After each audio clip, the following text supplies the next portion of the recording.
Welcome to the podcast. I am Chris Graham. Got Ray Petree here. We're going to talk some pro wrestling, focusing on AEW, All Elite Wrestling, and big pay-per-view this weekend, Forbidden Door, coming up on Sunday night. And we're going to preview that show. But Ray, first, we've got to talk about last Wednesday's collapse in the rating. Now, we'll hope it's just a one-week thing, but 502,000 average viewers for the 2-hour episode. That one struck me as odd. I kept waiting for like a correction to come out on that. Um, but within the industry, a lot of discussion about this.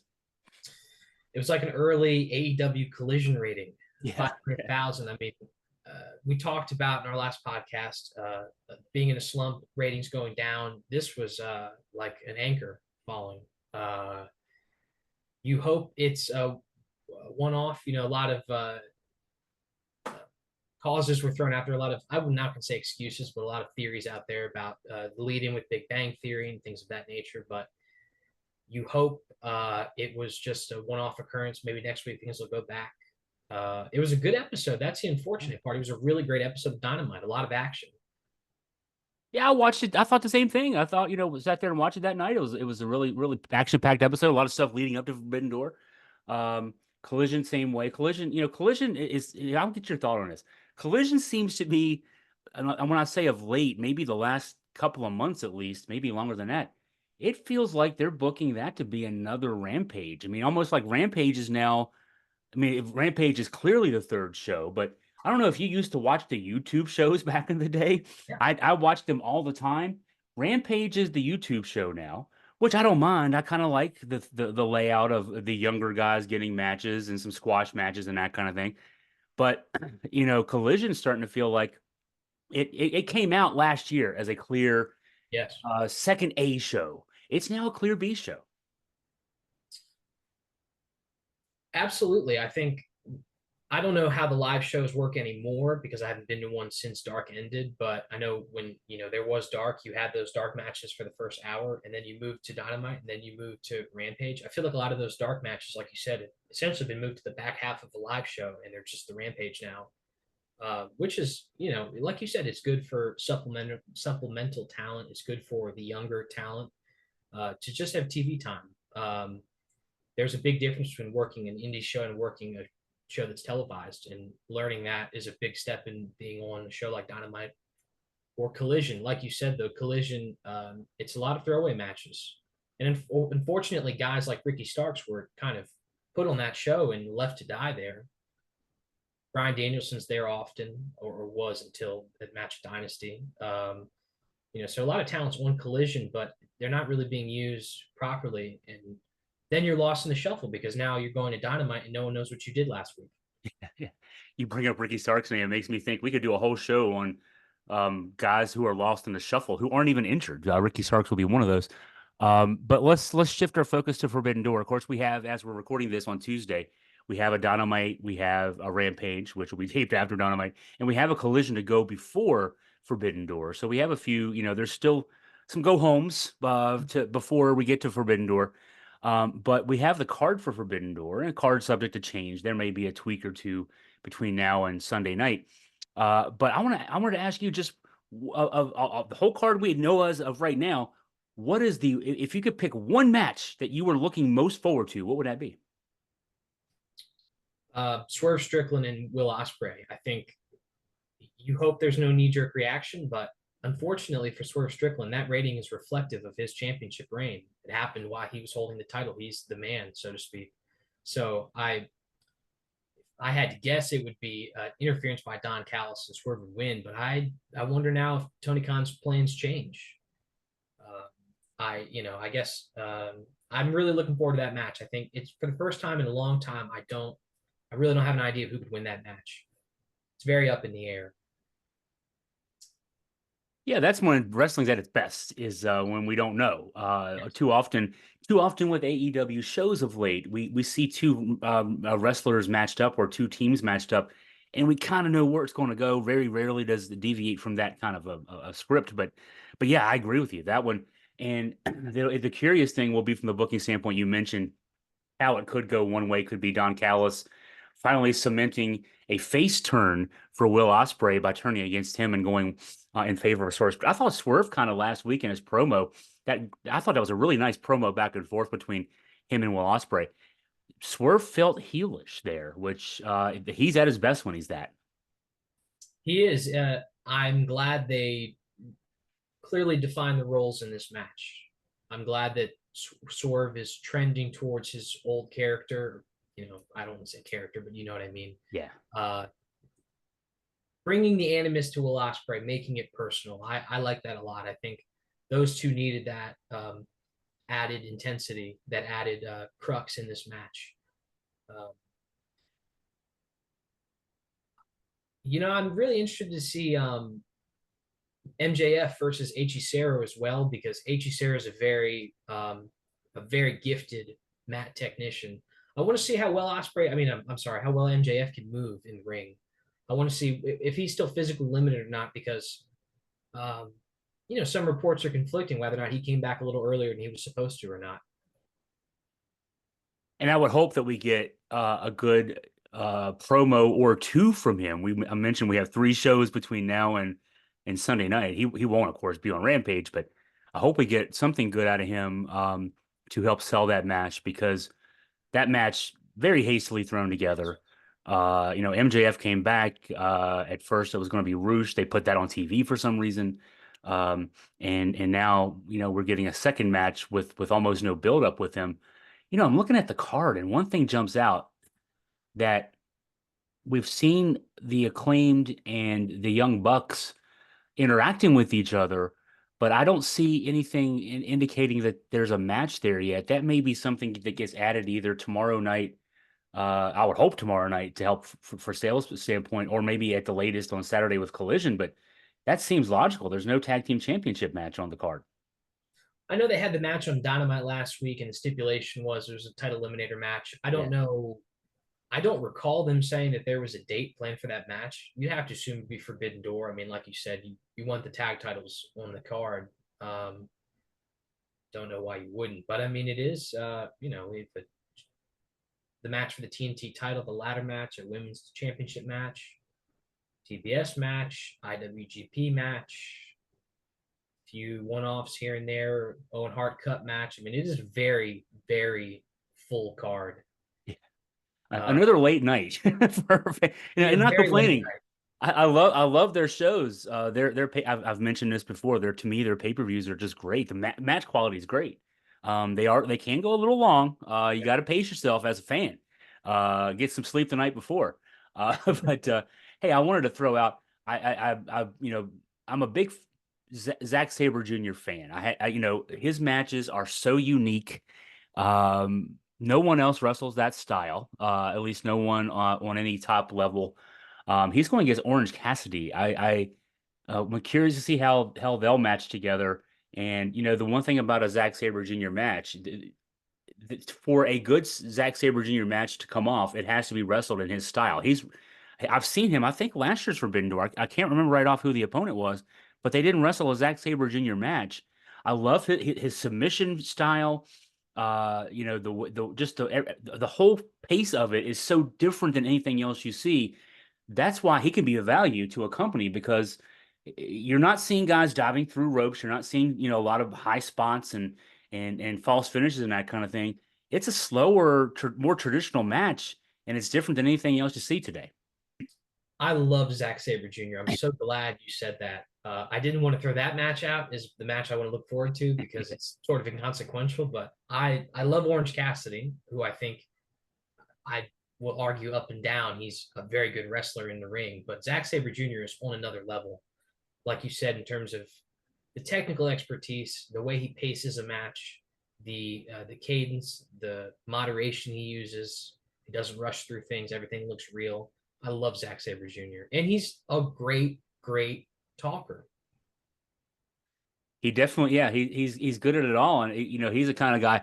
I know these Forbidden Door shows have been, the concept of Forbidden Door is we're opening up the door to people from other companies, and we'll have a big pay-per-view.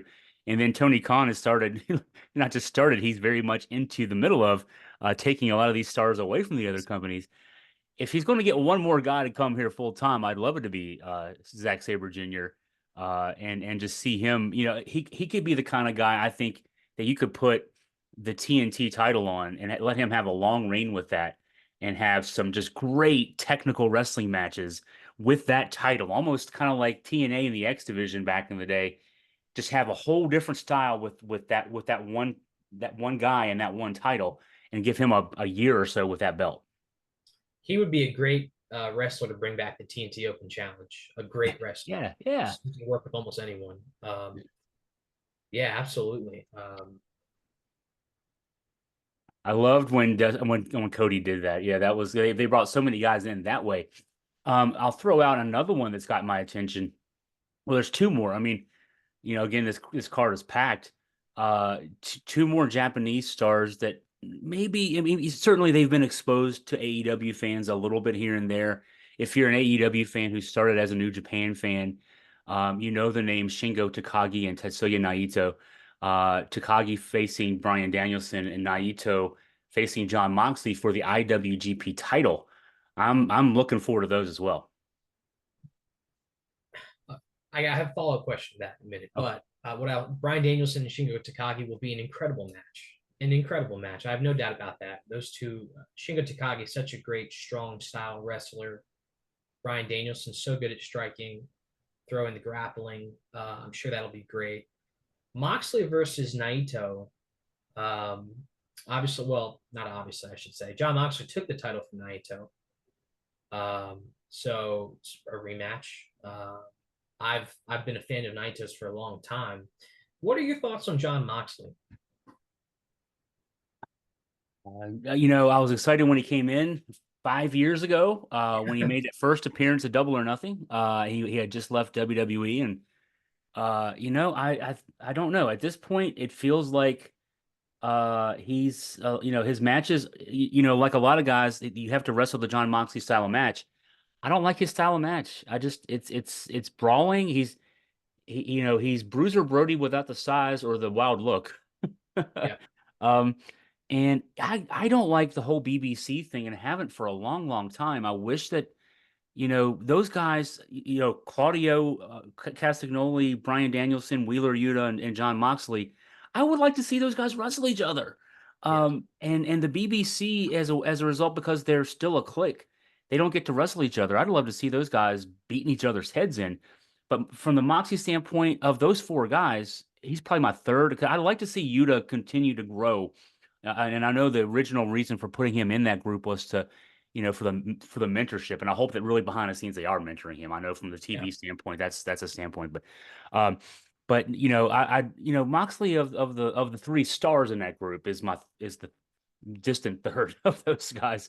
Um, and I'm disappointed in that. I think he kind of is coasting on reputation at this stage.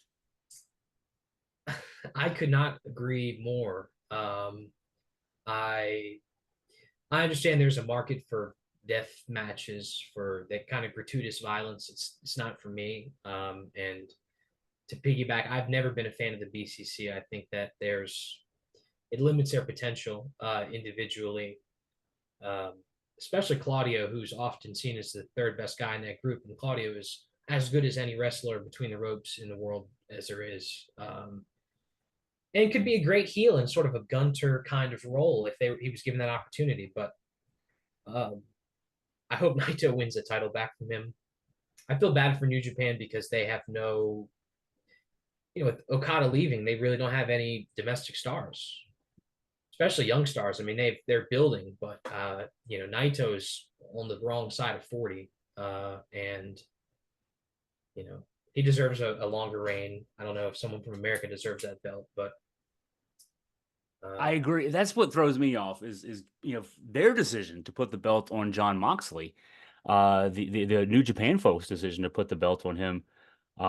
You know, if for anything now, it seems logical that this weekend is the great time to give that title back, to put the title back, especially with Climax coming this. You know, we're already having some play-in matches to the Climax tournament, which, you know, for those who are listening to this, and maybe have heard of New Japan, have never watched New Japan, the G1 Climax tournament is probably the best month of wrestling in the year. Yeah. Um, just because of the format, I know they've adapted the format recently, but essentially you've got round robin matches for a month. It gets down to a semifinal and final. So you get matches where, hey, we don't know who's going to win because they'll put top stars against each other, and it's not for a title's not going to change hands. It's really just for the record within the division. Mhm. And so you get some really good matches for the whole month. And the if and I feel like I'm doing a sales pitch for the New Japan app, but it's only I think it's $9 a month or something like that, 999 yen a month, whatever translates to. Uh, $9 and some change a month. The way they do their app is so cool. I mean, you can watch like as soon as a show is uploaded, you can watch the whole show. But if you wait a day or two, they put the individual matches up. And so you can like click on and just watch the one match you want to watch. So you don't have to fast forward 2 or 3 hours to get to where you want to go. So, and then of course you can do the same thing with older matches. Like, what I'll do when I'm watching the climax is kind of just, I will purposefully avoid reading any New Japan stories online. I'll wait a few days and then just, see the matches pop up and then, okay, I'm going to see who's going to win this one here and there. And no, it's awesome, and it's worth the $9 a month. It's the best money you can invest in wrestling, as far as I'm concerned. G1. I hope that AEW lends more of their stars because they've still, poached many of them. I hope they send more wrestlers over for the G1 this year. I know in the Yeah. past, they. I think Wheeler Yuta went. No, Eddie Kingston went last year and did well. But I hope that some other guys get to go over and compete, especially Brian Danielson. That'll be the end of his run. I hope he gets to go. But Because he was injured and couldn't go last year, and AEW tried their version of a G1 last year. It was not close to it. no, They didn't book it because part of the genius of the G1 is the booking of it. yes, And I remember there was a match in the AEW cheapened version of it where what was it? Mark Briscoe versus Jay Lethal was the last match of their round robin, and they were both winless. Put them first and at least let a guy get a win and get some momentum so that whoever beats them gets value out of that win. The way I've been a New Japan fan since about 2018. The way the booking of that goes, it feels like, hey, novel concept here. It feels like sports. yes, yeah, It's like watching the exactly World Cup right. or something. Yeah, And so, no, so looking forward to that coming up.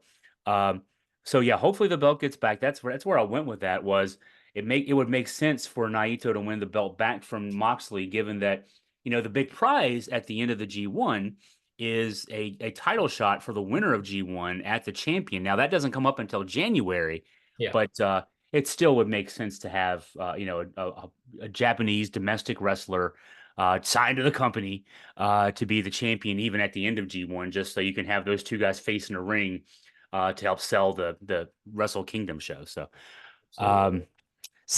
um, let me think. What else are we looking at here? We've gone over, the women's angle, I guess, the two women's angles. Mercedes Moné and Stephanie Vacour, and then Timeless Tony Storm and Miura Shiokawa. I mean, those are two interesting interpromotional matches, and Yeah. I have to say I've never seen Stephanie Vacour wrestle, so I'm looking forward to just actually seeing her in a ring. She's a very hard hitting lucha libre wrestler. She's wrestled Mercedes before, although she didn't have the same luster she does now, not the same pedigree. So I'm definitely looking forward to that match. I'm excited for any Mercedes Monet match. I think she's genuinely one of the best in the ring workers in the business today on the women's side. Um, Shirakawa Tony Storm match, I'm interested in really solely for that storyline with Mariah May. I think that's one of the best ongoing storylines AEW has going on right now. And obviously, I think they're on a collision course for one another. I don't know. Maybe Mariah May wins the Owen Hart Cup tournament and gets that shot at Wembley. I don't know if that's the case. Maybe later on they break that up. I don't know, but I'm excited for that and interested to see how this match you know affects that storyline. Uh, Tony Storm is a very good worker in the ring. And I like watching her wrestle just, on her own. I'm sure she can. I don't know how. I haven't watched a lot of Stardom with Mina Shirakawa. I'm sure she's good, but um, Tony Storm's pretty great. So I really liked Tony Storm's match with Serena Deeb at the last pay-per-view. yes, yes, And I was surprised to see, I think it was Meltzer gave it like 3.5 stars, and Meltzer gives everybody 4 stars these days. He gave that one 3.5 stars. And I thought, I mean, remember remarking watching that show. I was watching the show with my wife and a couple of friends, and I said, this is one of the best women's matches I've seen in a long time. yeah. So I in part that was Serena Deeb too. Serena Deeb is a tactician in the ring, and I was disappointed to see that she lost in the quarterfinals of the Owen Hart Cup. When the brackets were announced and it was her and Willow, it was kind of obvious it was that Willow is going to advance. But Yeah. I would think if I'm going to have Serena Deeb wrestle for the title at the last pay-per-view, I'm going to have her at least win a match and make that more valuable in a semifinal, perhaps. But Deeb's really good. Her and Storm worked really well, and I'm looking forward to see how Storm I like you, can work with Mira Shirakawa. Not to go too far of a tangent, but Serena Deeb really is probably the most underrated woman in wrestling today. Not only in terms of her, value to a roster in terms of coaching, but she's so great in the ring, so fundamentally. She reminds me a lot of Dean Malenko. Yeah, there you go. Yeah, I mean, Dean Malenko. She very, very much ice woman in her veins. I think she also lost that match in Virginia, if I'm not mistaken. she lost it in basically her hometown, Yeah. Fairfax. She's from Oakton, which is in Fairfax County. So, I mean, so hey, I'm my one of my friends and I we've decided we're the co-presidents of the Serena Deep fan club, just very informally, and we were both planning to go to that show last week, and then I got derailed by going to the College World Series instead. Um, but in the process of being the unofficial co-presidents of the very unofficial Serena Deep fan club, I went to the point of looking up how far her hometown of Oakton, Virginia, is from that arena. It's 6 minutes, uh, Wow. and they had Wow. her job on Rampage, On Rampage. on her homecoming match, basically. So I was disappointed at first. I was going to miss Serena Deeb in Fairfax, and then I'm glad I didn't have to see her Yeah. lose in Fairfax. But no, I'm glad you brought up Dean Malenko because when I watch her, I've called her the woman of 1,000 holds. Yes. She reminds me that much of Dean Malenko as a authority. She's an authority in the ring almost in She that is. sense. Yeah. Uh, She's the best ring general in women's wrestling today. I firmly believe that. I don't know what else. Now, I remember when she signed with AEW, her other offer was to be a trainer in WWE for NXT. So, at least AEW is using her in an in-ring capacity in addition to the training capacity that she's doing behind the scenes. But, I don't know what else she can do to improve her standing. I mean, I know quite a few women, and there's even some women on the bench right now, Britt Baker being one Yeah. that the women's division is packed there, but Serena Deeb is definitely someone who could be used even more and better in the future for her sake. Um, well, that covers a lot. From standpoint of Dynamite, do you have a quick preview of what we can look forward to tomorrow night on Dynamite? Swerve Strickland and Will Ospreay are going to be teaming up in a odd couple match versus the Gates of Agony, which seems like not a good idea from Tony Khan. I'll just throw that out there. But more of that come on the review. Jay White versus Ray Phoenix in the Owen Hart Cup tournament quarterfinal match. I'm definitely looking forward to that. Trios match: Saraya, Anna Jay, and Harley Cameron versus Shirakawa, Mariah May, Tony Storm. Not too shocking.